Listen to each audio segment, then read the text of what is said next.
clinic owners, chiropractors, why is it that you have to always go to conferences to get hyped up about how important your profession is? You have to get resold on chiropractic philosophy. When you don't go to a conference, you lose motivation, and then you go to the conference and you're motivated for 2 months, and then it falls off again and you have to go to a new conference. Now, I'm not saying there's anything wrong with that. I think you do need to be sold on your philosophy. But I want to suggest to you that if this continues to happen again and again and again, that possibly that's not the problem, right? Maybe you are actually lacking very real, very particular, actual skills.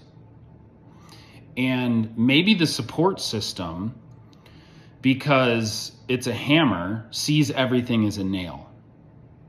Now, I'm very good friends with hundreds of chiropractors, and I've worked with thousands of chiropractors. And what I have seen in this profession is there's a tendency to always go back, like when your business is struggling, when you're not getting enough new patients, when you have a slump in your sales and people aren't signing up for care,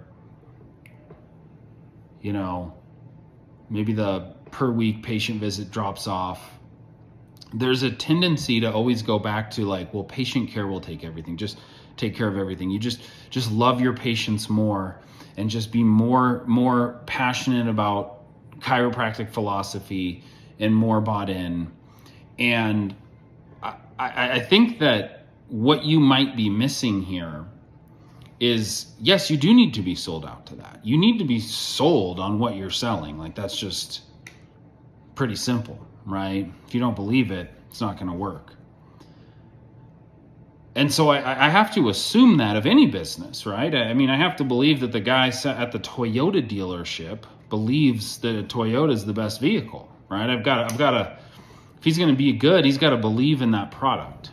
When the solution is always just be more sold out to chiropractic, be more, just give better adjustments, be better at doing the service. I think what you might be trying to do is you're hitting everything with a hammer, and sometimes those aren't nails. Sometimes the problems are actually just business problems, right? Sometimes you literally don't actually have the leadership skills that are required to lead a team. Sometimes you don't have the management skills that are required to manage employees, to get daily reports from them, to know what's going on, to understand their numbers. Sometimes you literally just don't have the basic fundamentals of marketing. If you don't understand how marketing works, and you're just always hoping that outside vendors are going to bring you patients, you are completely disempowered. It would be like a person having not the slightest, they don't know if graham crackers are more healthy, graham crackers and Lucky Charms, they don't know if that's more healthy, or if a steak is more healthy, or if a salad, they just don't know anything about dieting.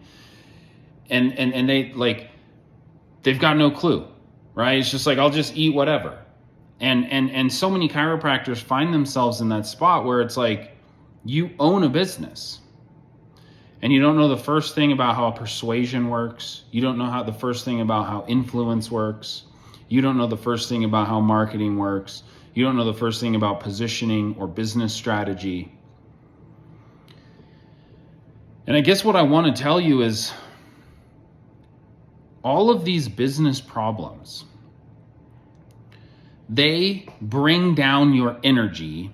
When business is hard and you don't have a solution and you start to feel hopeless, it brings down your energy. It's hard. You feel stuck.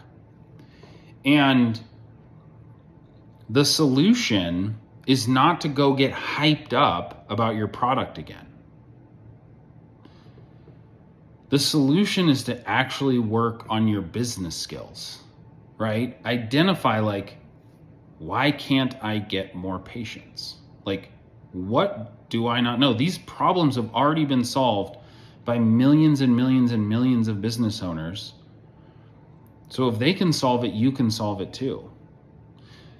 There's millions of people out there who are in pain, who are sick, who are hurting, and they need your help. But you're not able to reach them.